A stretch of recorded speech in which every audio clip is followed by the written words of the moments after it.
Witam, 2 wrzesień 2023 rok i dalsza historia związana z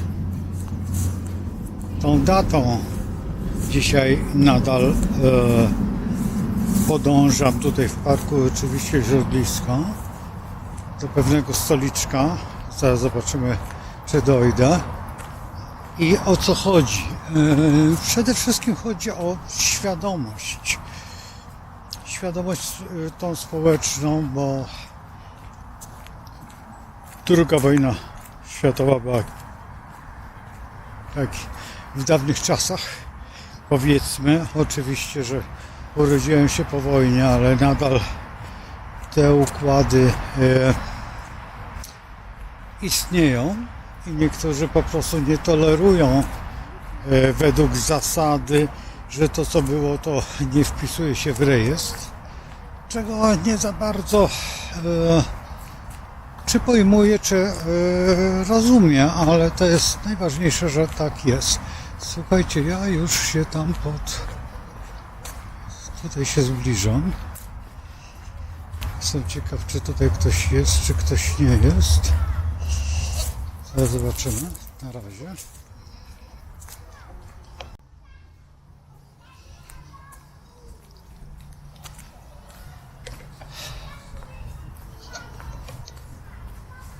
Idziemy już do ciemnego lasu. Akurat przerwałem. Dlaczego? Dlatego, że byłem w miejscu, gdzie byli kamraci. Nie wiedziałem o tym, że w ogóle kamraci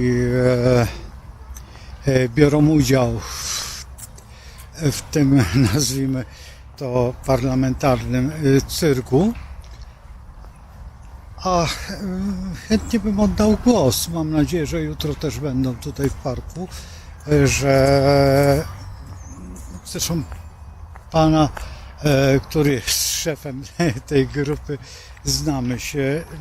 Co prawda nie za dobrze, ale w środowisku ma bardzo dobre oceny, to jest najważniejsze i bardzo jest lubiany. To jest fakt, że czas jest dosyć interesujący i każdy głos się liczy, no ale tak się stało, no nie wiedziałem o tym, a dowiedziałem się dokładnie 15 minut temu, a no nie ma. I tutaj jest tak zwana tubajka i przy tubajce znajdują się stoliczki i tutaj była pani od petycji na temat geologicznego tego podejścia, że mogą nas wysiedlić w momencie, kiedy no nie będzie im się podobać działka.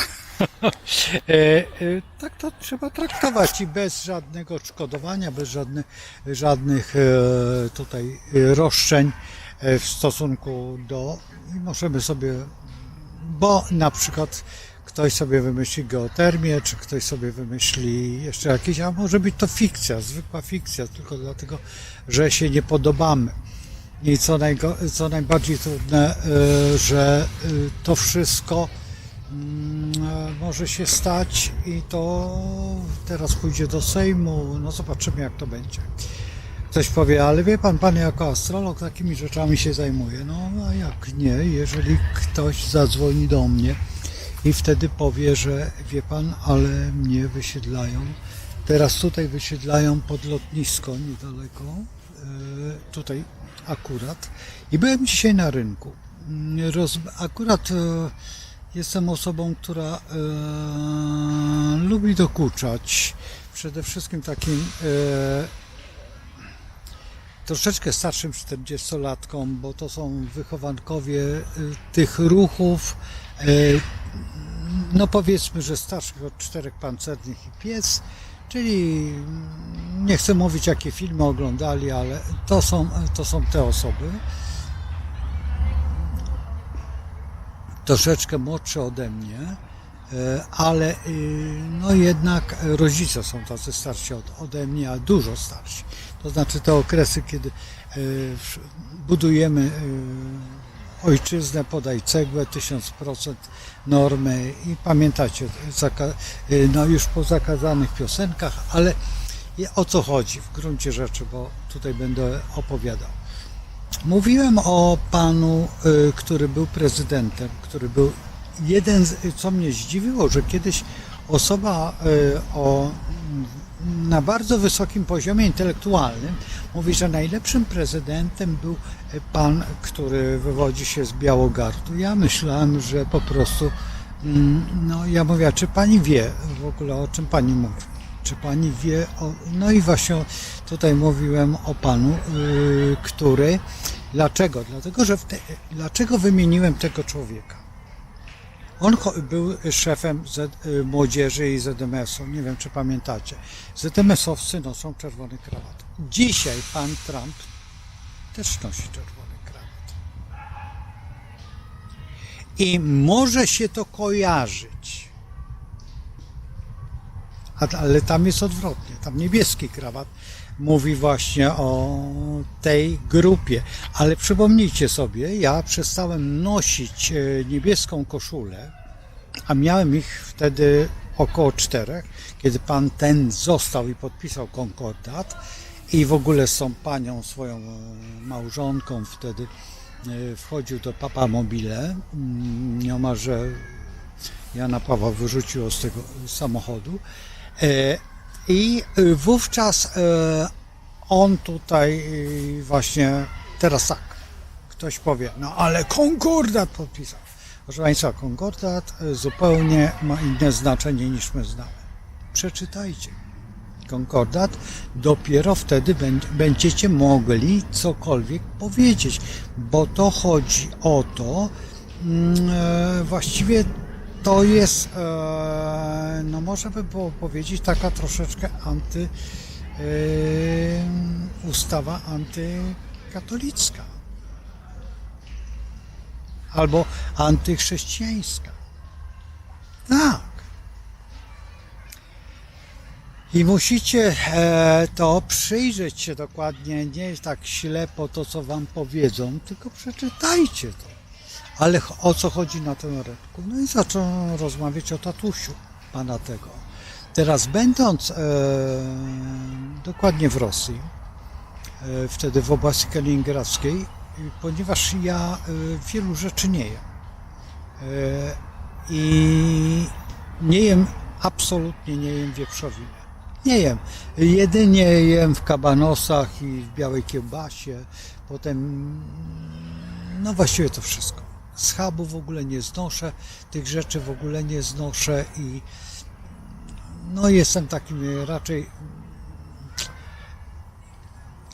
wolę to jarskie jedzenie, jeżeli ktoś wie co to znaczy jarosz, to bo czasami też możecie spotkać jako nazwisko, a nie, ja jestem jaroszem i tak się przyglądam, ale to nie są ci ludzie. I teraz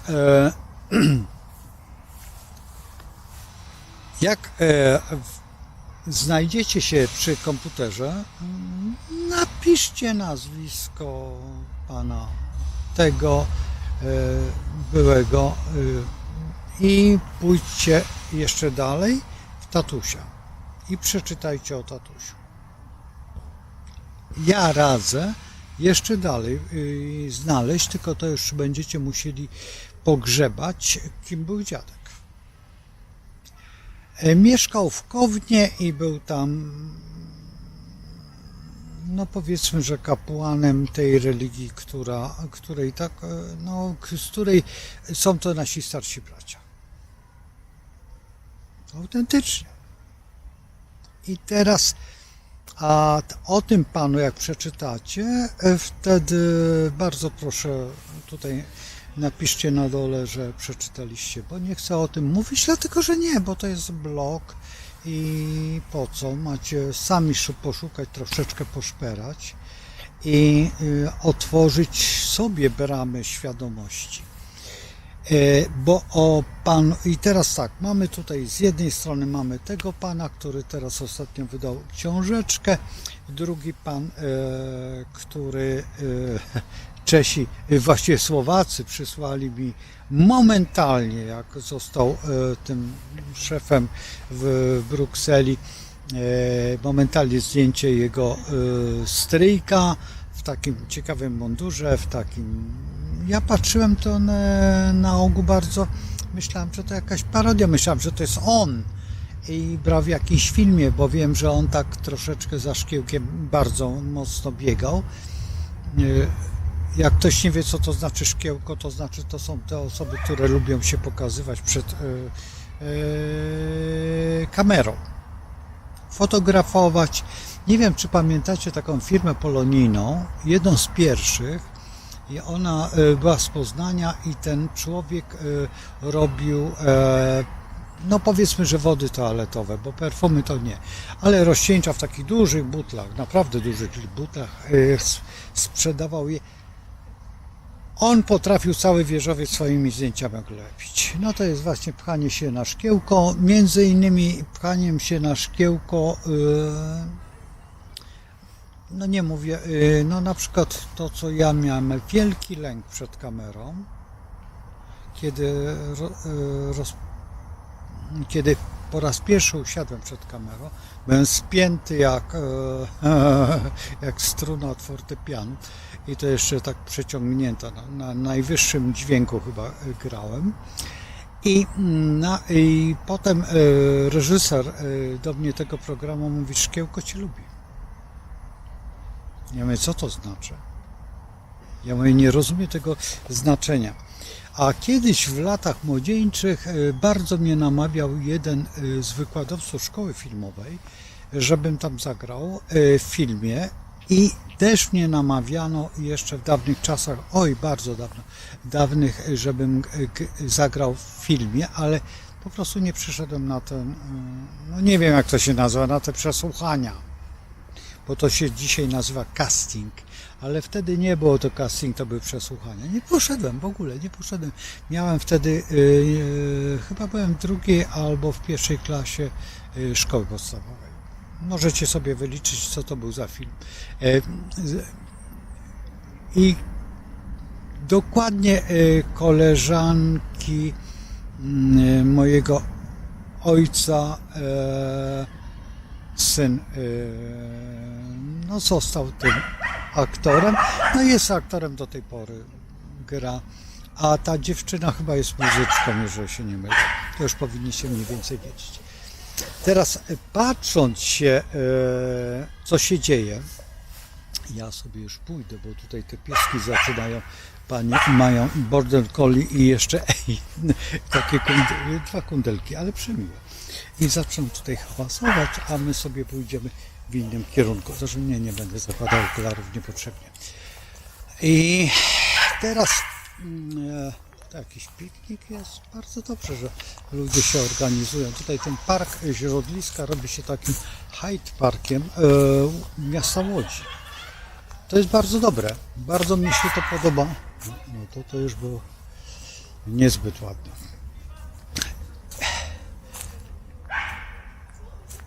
No i tutaj wracając do konkretów, do tej mojej wypowiedzi, ci młodzi ludzie tak troszeczkę jakbym opowiadał bajki albo kogoś szkalował. Ja nikogo nie szkaluję, ja nikogo nie, tylko teraz tak. Jeżeli kogoś wybieramy w tej chwili, jeżeli przyglądamy się komukolwiek, spójrzmy na jego życiorys. Faktem, że tutaj ja mówiłem w tej chwili o Kamratach i o panu Jabłońskim i akurat pan Maciak ma złe zdanie o panu Jabłońskim. Nie wiem, mnie to nie z jednej strony bardzo mnie interesuje, ale z drugiej strony przyglądając się to, co robi, to jak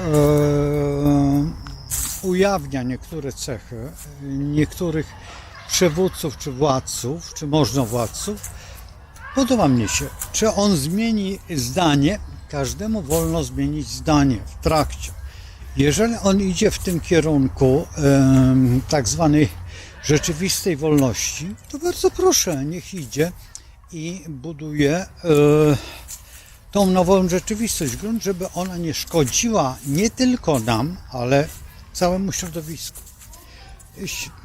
Środowiska są bardzo różne.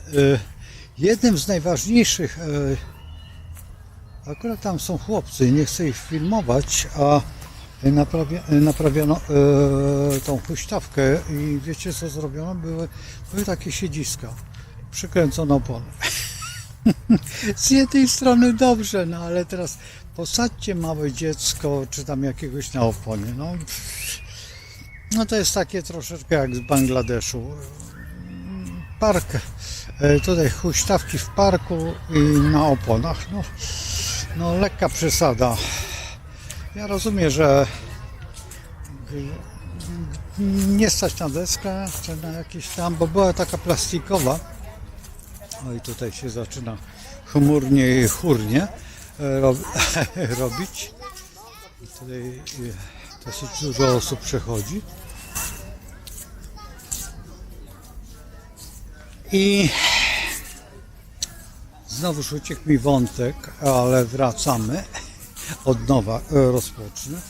Jeżeli mamy tak zwaną historię i tą historię teraz przyglądamy się jakimś działaniom, bo tutaj pan Maciak wyjechał panu Jabłońskiemu, tam jakąś historię, nie wiem skąd on ma takie dane, ale ma. Możliwe, że prawidłowe, ponieważ nie zostały zakwestionowane. Czy pan Jabłonowski, czy Jabłoński, nie pamiętam jak on się tam nazywa, bo to jest, ma dwa nazwiska i no cóż, działa jako reżyser filmowy. Według mnie troszeczkę smutne, ale dlaczego to brać tutaj chociażby pan Maciak plus pan i pan Braun w trójkę nie stworzą jakiejś takiej wypowiedzi bardzo no powiedzmy, że odpowiedzialnej. O, w ten sposób by można było powiedzieć i zrobić jakąś taką kooperatywę, tak? Bo trzeba przyznać, że my wszyscy stoimy przed takim punktem, że część osób pójdzie na, przypuśćmy w założeniu, na pana Maciaka, druga część osób pójdzie na pana Jabłonowskiego, a są to te same osoby właściwie. Nie ma różnicy, grunt, żeby odejść od pewnego stereotypu. Jest wygrana w tym wszystkim, bo ktoś by powiedział, no tak, ale jak przegramy, to wie pan, będzie to samo. Nie, chyba jest.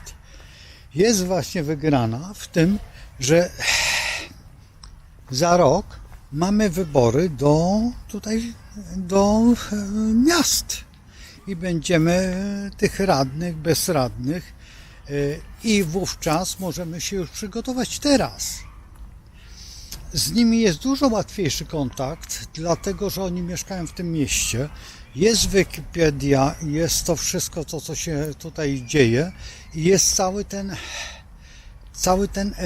to działanie, które jest tak szalenie istotne.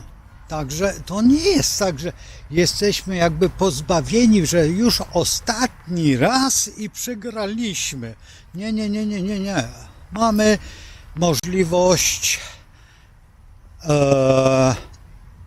powtórzenia swoich pragnień czy też marzeń, więc proszę się nie przejmować, bo jeżeli tutaj nawet to, co ja preferuję, że wygra ta współczesna opcja i powstanie tak zwany rząd mniejszościowy i on, znaczy nie rząd, tylko grupa mniejszościowa w Sejmie, która będzie przeszkadzać i robić racjonalne działania, bo w tej chwili, jeżeli ta ustawa o tej geologii przeszła, no to przepraszam, to ja żadnego z tych posłów nie chcę. Bo jeżeli mnie wyrzucą z własnej ziemi, przypuśćmy mojego dziadka, czy mojej ojcowizny, jak my to nazywamy, no to już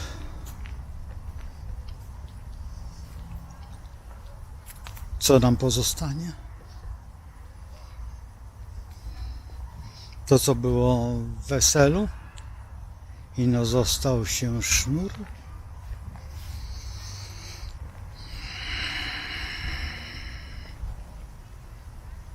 Taka jest rzeczywistość i taka jest prawda. Tak to wygląda z punktu szlachetnego rozwoju tej demokracji i tego liberalizmu, bo jeżeli ktoś jest liberałem, to jemu to pasuje. A co tam? Nieważne. On może nawet siedzieć na tronie w Sławojce. I ta Sławojka będzie dla niego pałacem. Ale ja chcę być w toalecie. I w tej toalecie chcę w tej toalecie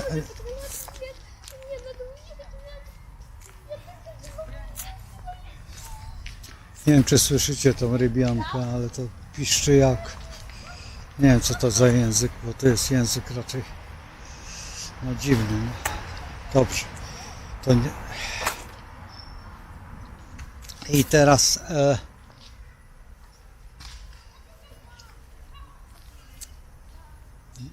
liberałowie. Drodzy towarzysze, jak wy się tam chyba nazywacie. Już kiedyś były towarzysze i towarówki. Taka dziwna odmiana. Żeńska albo męska inaczej. Bo raczej ten pociąg by mnie bardziej tutaj fascynował. I liberalizm doprowadziło do tego, że pan ze Słupska, który tam w Słupsku wojował, został. A dlaczego w Słupsku został? Bo Słupsk jest bardzo zmilitaryzowany, a tam, gdzie są militaria, tam jest bardzo dużo fascynatów tą samą płcią. Zresztą to Amerykanie odkryli i obecnie do wojska przyjmują tych właśnie. A dlaczego mają nie przyjmować, żeby ci, którzy, zresztą co to ukrywać, niech trochę chłopcy poćwiczą na drążku, z drążkiem, nawet w nocy i w porządku, no Boże jedyne, no jeżeli lubią, a dziewczynki jak lubią być z sobą, no to co to przeszkadza? Dobrze, schodzimy z tematu, cały czas bujamy jakby wielokrotnie. Dlaczego tak robi? Bo ktoś by pomyślał, przede wszystkim jedna rzecz.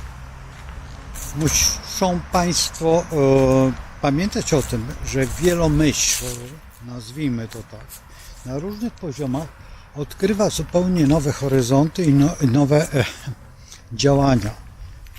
Jeżeli rozmawiamy na poziomie bardzo wysokim i schodzimy do dołu, czyli łączymy, przypuśćmy w założeniu, mamy na najwyższym miejscu jest Koziorożec. Saturn to jest winda, która zjeżdża do Raka i tam mamy Księżyc. Księżyc i Saturn współpracują ze sobą. To, co już kiedyś wymieniałem na temat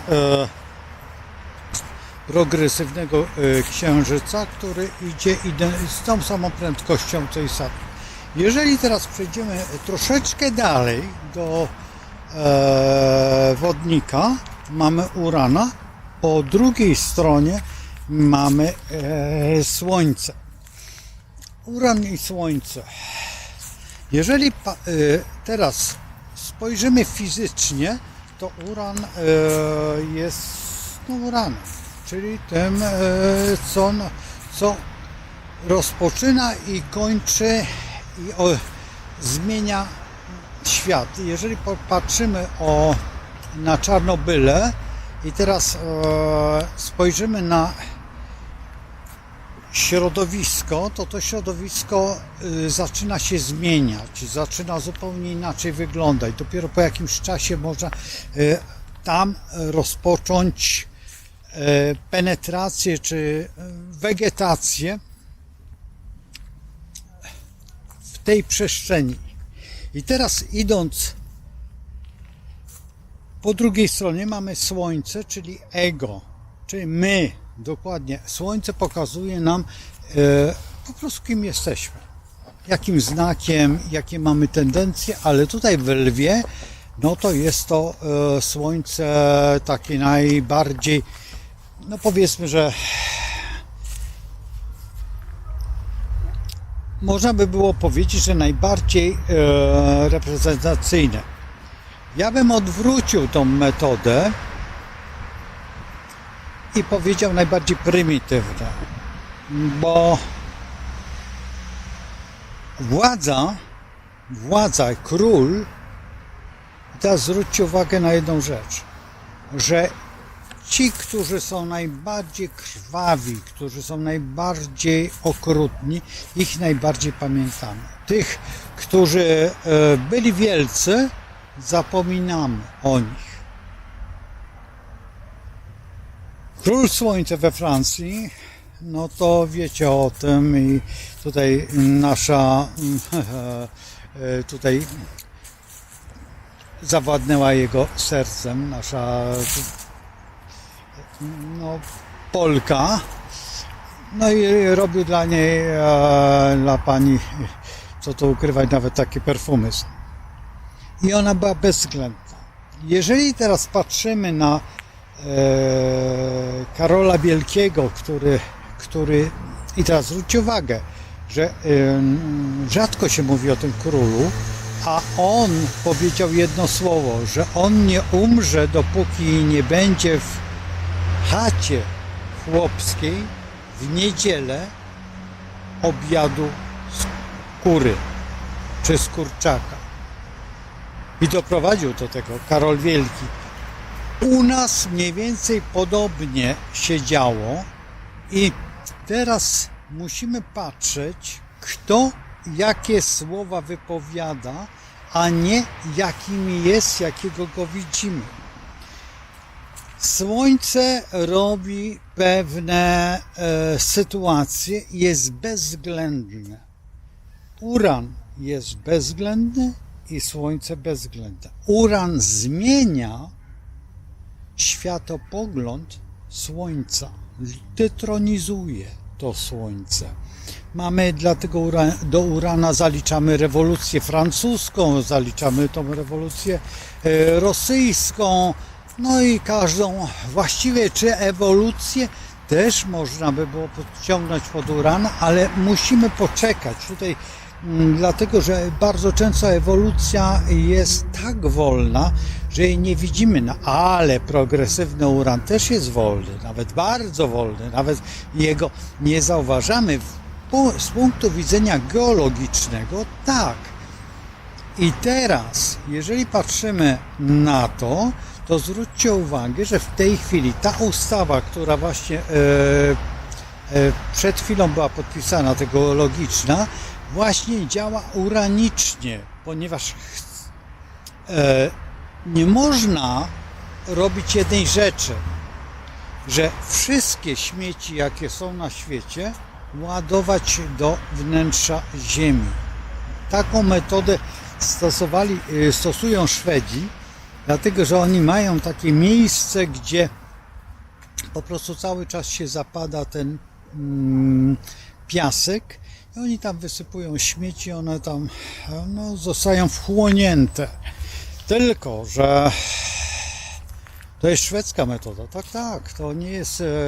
Szwedzi mają za pazurami to, ja kiedyś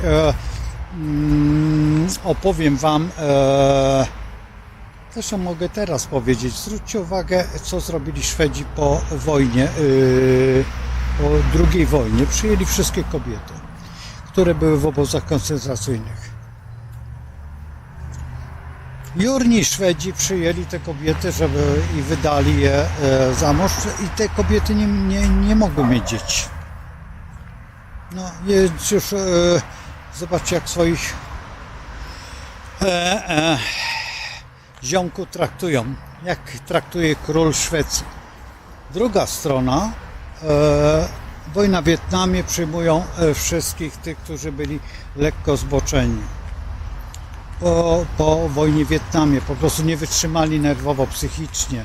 Ja nie mówię zboczeni z tej linii normalności. O, tak by można było. Teraz następnie, nie wiem czy wiecie, ale oni bawią się w pociski kierowane, przypuśćmy, no dokładnie świadomością. No i to użyli w Afganistanie i dlatego Rosjanie się wycofali z Afganistanu. I cały czas są na tym topie działania w tej chwili te chipy, które można wszędzie znaleźć się i oni są szalenie zadowoleni z tego. Są sztucznie utrzymywani, mają świetne środowisko, bo obok jest Norwegia, która jest najbogatszym państwem na świecie, nawet bogatszym od Kuwejtu, tam 1000 razy, ze względu na bardzo małą ilość ludzi, na razie niewyczerpalne, jak to się mówi, środowisko, które jest, no co tu ukrywać, chodzi o rybołówstwo. I oni tutaj czerpią zyski z tego ogromne. Mają hodowlę, zresztą hodują też i teraz zwróćcie uwagę, jak już jesteście bardzo zajęci kucharzeniem, to nie radzę wam jeść tych rybek ze supermarketu norweskich, bo się dowiecie, że po pewnym czasie one wam wyjdą uranicznie, czyli was czegoś pozbawią, albo coś stworzą. Bo teraz my bardzo często myślimy o plutonie w ten sam sposób, jak o uranie. Tylko że uran urywa i zmienia. Ja nie chcę tutaj pamiętacie, to jest akacja, tak? I akacją można wróżyć, tak? Zrywa się te listki i potem kocha, lubi, szanuje i tam jeszcze po kolei. I tak się ściąga i tam coś zostaje. Można tak robić na innych kwiatkach też, ale zwróćcie uwagę, można to robić na motylkach. I nie tylko. Ja do niczego absolutnie nie namawiam i nie wolno takich rzeczy robić, dlatego zostawiłem to, nie pokazałem wam fizycznie, jak to się robi, tylko pamiętacie. I to jest ta metoda. Także nasi drodzy Szwedzi są, według mnie, mają bardzo dużo za pazurami. Oni wyszli z II wojny światowej nawet dosyć cwanie, czy Norwedzy, ale pamiętajmy o tym, że w tej grupie byli i nadal prowadzą ten taki styl no dziwny. W założeniu można by było powiedzieć, że dziwny. Ja co do nich nie to, że mam pretensje, ale bardzo uważam. Jeżeli tam macie, to wpiszcie tam na dole w komentarzu, jeżeli coś zauważyliście, czego ja nie powiedziałem, albo wiecie o czymś, oczywiście, że tak, uświadomcie swoich kolegów, youtuberów, bo to jest najważniejsze. I teraz, patrząc się na to wszystko, na to zewnętrzne, tutaj cały ten obszar, musimy przyglądać się globalnie. I teraz, skacząc z punktu na punkt, jeżeli teraz możemy to wszystko połączyć w jakąś siatkę, geograficzną, historyczną, geologiczną, materialną, ekonomiczną, jakąkolwiek, na różnych poziomach i możemy to związać, wtedy mamy astrologię. Ponieważ astrologia właściwie zajmuje się każdą dziedziną życia w różny sposób, w zależności co chcemy otrzymać i w jaki sposób chcemy to zrealizować. Bardzo często jest tak, że nie pojmujemy pewnych elementów, dopiero musimy odczekać czas, czyli przypuśćmy przejdzie mgła, która jest neptuniczna, a po drugiej stronie mamy Merkurego, tak? No bo Neptun jest pod znaku ryb, a po drugiej stronie mamy Pannę, czyli ten czas teraźniejszy i w tym ten Merkury albo nam pokaże, albo nam zrobi jakąś historię i teraz tak, on też może być tym Merkurym medycznym i stworzy nam te ostatnie 3 lata, i skutki dopiero teraz pokaże po pewnym okresie neptunalnym. Teraz neptunalny okres to jest 180 lat, no więc jeżeli 180 lat, no to podzielmy to jest 90, tak? Czyli właściwie te osoby, które w tej chwili poddały się temu eksperymentowi, dopiero odczują ten eksperyment następne pokolenia, ponieważ Neptun należy do planet pokoleniowych.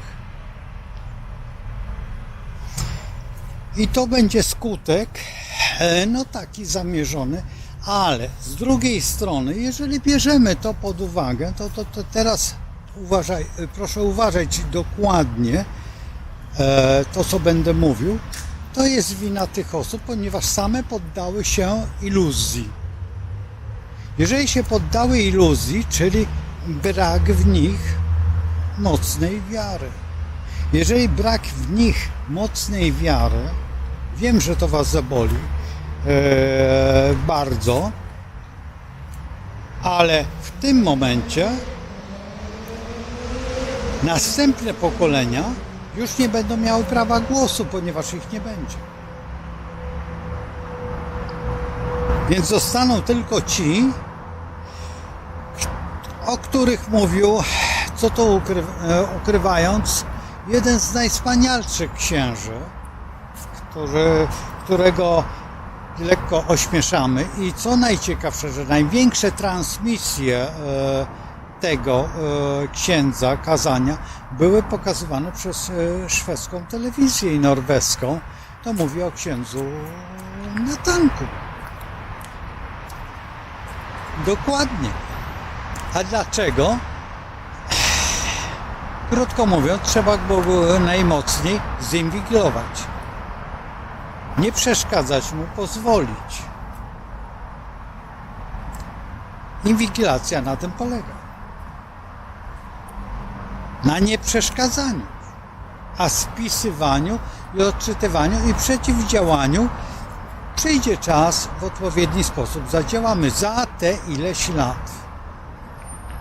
I też możemy po tym zorientować się, ośmieszać go. Także lekko ksiądz też popełniał błędy nieistotne jakie, chociaż możliwe, że tak filmowano i tak kamera działała, że tutaj sobie robiono z tego jakby dziwny układ. Może sobie nawet nie zdawał sprawy, ale wiele osób nie zdawało sobie sprawy i wiele osób nie zdaje sobie sprawy, że ten punkt wysoki tej wibracji można przenieść właśnie na tą drugą stronę, czyli tego Merkurego. A ten Merkury może być tym Merkurym zarówno i ten, który jest pod bliźniąt i ma naprzeciw Jowisza, a Jowisz wiemy, że to jest wiele. No i można Goebbelsowskie pomysły świetnie zrealizować, bo 3 razy powtórzone nie staje się tak. No i mamy cały problem rozwiązany astrologicznie, merytorycznie, jak chcemy. Ja jeszcze nie stoję przy tablicy, co będę lada moment stawał i po prostu rysował. I każdy element można zwulgaryzować do punktu astrologii, że jest to wiedza. Właściwie nie wiadomo, o co chodzi, a przecież mówię językiem prostym, najprostszym jaki jest możliwy, ponieważ on jest tylko zaledwie w kole zodiakalnym zamknięty i odpowiada na każdy punkt naszego życia, bez względu na epokę i bez względu na historię rozważania tego, co nazywamy myślą. Ja chyba będę musiał już kończyć, także zostawiam Państwa w punkcie rozwoju. No i do zobaczenia. Do jutra.